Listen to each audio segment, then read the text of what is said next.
Salem witch trials. Today I've chosen to make a presentation about the Salem witch trials. In colonial Massachusetts, hearings and prosecutions were held because it was believed that there were witches and witchcraft in some towns. Between February 1692 and May 1693, 200 people were accused, 30 were found guilty, 19 of the guilty ones died by hanging, and they arrested people in numerous towns beyond Salem and Salem Village. It was the most deadly witch hunt ever in the history of North America. Cotton Mather was a minister of Boston's North Church. He was a prolific publisher of pamphlets, and some of them included his belief of witchcraft. In one of his books, he describes how stupendous witchcraft has an effect on the children of Boston Mason John Brigham. He said that the Goodwin children had been tempted by the devil to steal linens from a washerwoman named Goody Glover. Her husband described her as a witch, and she was accused of casting spells on the children after they had started to have strange fits. The initial events of Salem witch trials. It was 1692 in Salem Village when Betty Paris, 9 years old, and Abigail Williams, 11 years old, the daughter and the niece of Reverend Samuel Paris, had fits that people described to be beyond natural diseases.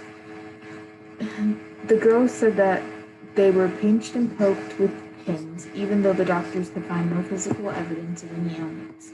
Other young women in the village started acting in a similar way. The first 3 accused people were Sarah Good, Sarah Osborne, and Tituba. Good was accused because of her reputation. She was accused of rejecting the Puritan ideal of self-control and discipline when she scorned children instead of leading them toward the path of salvation.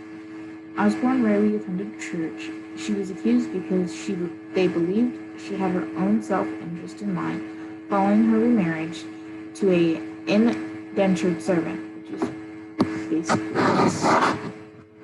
a servant that's bound by a contract. So yeah.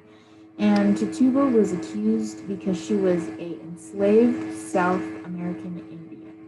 She was a likely target because of her ethnicity, and they thought she was different, and they didn't like her because of that.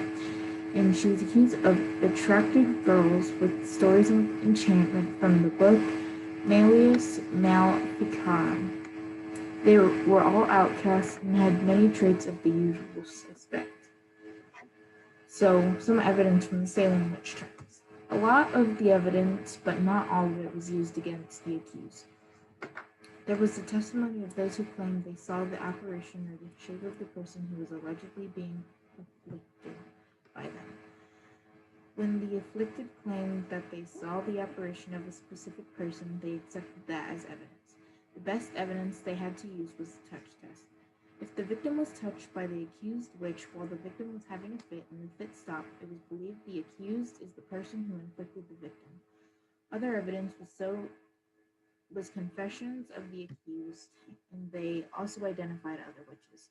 They also found pockets, which are like small human-like figures that are used for witchcraft, books of palmistry and witchcraft, books of horoscopes, or pots of ointment in the homes of those who were accused, and also witch teeth, which is a sensitive part on a witch's body, and it's usually a mole or a blemish. The aftermath of the Salem witch trials. The last trial was held in May 1693, but public response to all events continued. Survivors, supporters, and family members worked to establish the innocence of individuals who got convicted and tried to gain compensation. The family of the unjustly accused people honor their memories. Conclusion. In conclusion, some of these people were innocent and wrongly accused of crimes they didn't do. The whole thing was a mass hysteria, and some people were just in the wrong place at the wrong time. And unfortunately for them, they ended up dying because of it. Some sites that I used were wikipedia.org, nationalgeographic.com, and history.com. Thank you for watching my presentation, and